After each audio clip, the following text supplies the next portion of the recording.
सकते हो। ये वीडियो सिर्फ इसी मोटिव पे कि तुम कम पढ़ के भी ज्यादा नंबर कैसे ला सकते हो, ताकि वो कोई भी चीज ना मिस हो जो तुम्हारे नंबर को एक्चुअल में लाके रख सकती है। तो अब हम ये वीडियो को शुरू कर रहे हैं। सबसे पहले मैं डिस्कस करूंगी, शुरू करनी है सबसे पहला सब्जेक्ट, वो है हमारा मैथमेटिक्स।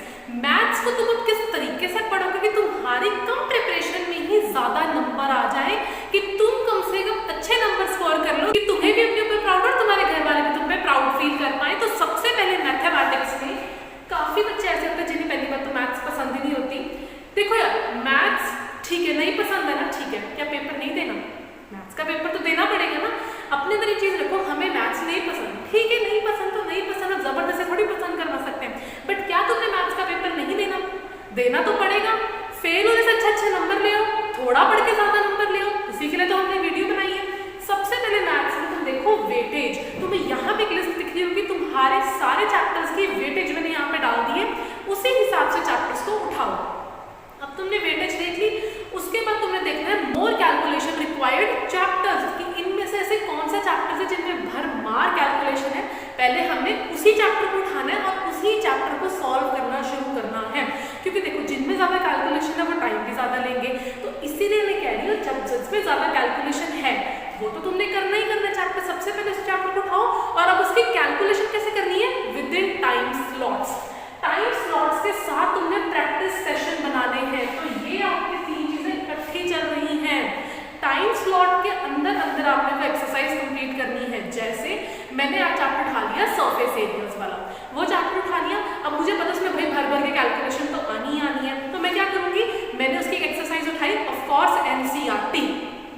ये टाइम है आपका या तो एनसीईआरटी करना, जिनकी एनसीईआरटी 2-3 बार हो गई है, आई रिपीट, जिनकी एनसीईआरटी 2-3 बार हो गई है, एग्जाम्पल्स 2-3 बार हो गए हैं, they can move to NCERT exemplar. NCERT की एग्जाम्पलर बुक करोगे, उसके बाद वो भी अगर हो गई है, then you can move to the sample previous year question paper. देखो वो तो करने ही है, लेकिन प्रीवियस ईयर क्वेश्चन पेपर में तुम सीधा जंप नहीं कर सकते। तुम्हें ऑब्वियसली एनसीईआरटी की कुछ नॉलेज होनी चाहिए। कुछ बच्चे एनसीईआरटी एग्जाम्पलर नहीं करते, वो पहले प्रीवियस ईयर में शिफ्ट करते, तो वो भी कोई दिक्कत नहीं है। बट जिन बच्चों को ऐसा लगता है हमारा बहुत कुछ प्रिपरेशन हो चुकी है, they can move to the NCERT exemplar. Whereas जो बच्चों को ऐसा लगता है कि हमारा थोड़ा हुआ है, अच्छे से नहीं कर पा रहे हैं, तो वो इस चीज को देखो।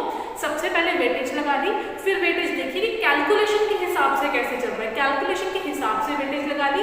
फिर उसके बाद तुमने उनको एक्सरसाइजेस को पर्टिकुलर टाइम स्लॉट के अंदर ही सॉल्व करना है, क्योंकि तुम्हारे पास पूरा दिन एक चैप्टर का मैथमेटिक्स के लिए तो नहीं है ऑब्वियसली। तो उसी तरीके से तुमने टाइम स्लॉट्स के अंदर कैलकुलेशन करनी है। 1 घंटा दे दो एक्सरसाइज को, 1.5 आवर दे दो, लेकिन बिना कैलकुलेटर के। देखो कैलकुलेटर यूज नहीं करना, बिकॉज तुम्हारे को प्रैक्टिस करनी है। अपने आप से ऑनेस्ट रहो, अपने आप नंबर आ जाएंगे। फिर उसके बाद तुम्हें क्या देखना है, PYQs, previous year question paper. तो भाई हमारा रामबाण है ही है, प्रीवियस ईयर क्वेश्चन पेपर तो हमें चाहिए ही चाहिए। चाहे आप उन्हें सॉल्व देखो, कुछ बच्चों को ऐसा होता है कि शायद प्रीवियस ईयर क्वेश्चन पेपर अभी उनको नहीं समझ आ रही है, उनको ऐसा हो रहा है कि क्वेश्चन एकदम से नहीं सॉल्व हो पा रहे। कोई बात नहीं, पहले 2 पेपर निकालो सॉल्व, 2 पेपर्स को सॉल्व देखोगे, अच्छे से कैलकुलेशन प्रैक्टिस करोगे, तीसरा पेपर अनसॉल्व कर लो। लेकिन अनसॉल्व पेपर सॉल्व तो तुम्हें जरूर करना पड़ेगा एक बार, क्योंकि तुम्हारी प्रैक्टिस तभी होगी। 3 घंटे का अनसॉल्व पेपर एक बार सॉल्व करके देखो, तुम्हारी अपने आप हेल्प हो जाएगी। तो वैसा करो ना, हफ्ते के अंदर एक बार, हफ्ते में एक दिन रख लो कि इस दिन मैं मैथ्स का पेपर दूंगा अनसॉल्व, बिल्कुल। उसके बाद तुम उसको बाद में चेक कर सकते हो। फिर उसके बाद हमारे पास है एमसीक्यूज और असर्शन रीजन को काफी बच्चे इग्नोर मार देते हैं। वो इतनी बड़ी बड़ी कैलकुलेशन कर लेते हैं, इतना बड़ा बड़ा काम कर लेते हैं, सब कुछ कर लेते हैं, एमसीक्यू और असर्शन रीजन को तो कुछ सोचते ही नहीं कि वो तो चलो ऑन द स्पॉट हो ही जाएंगे।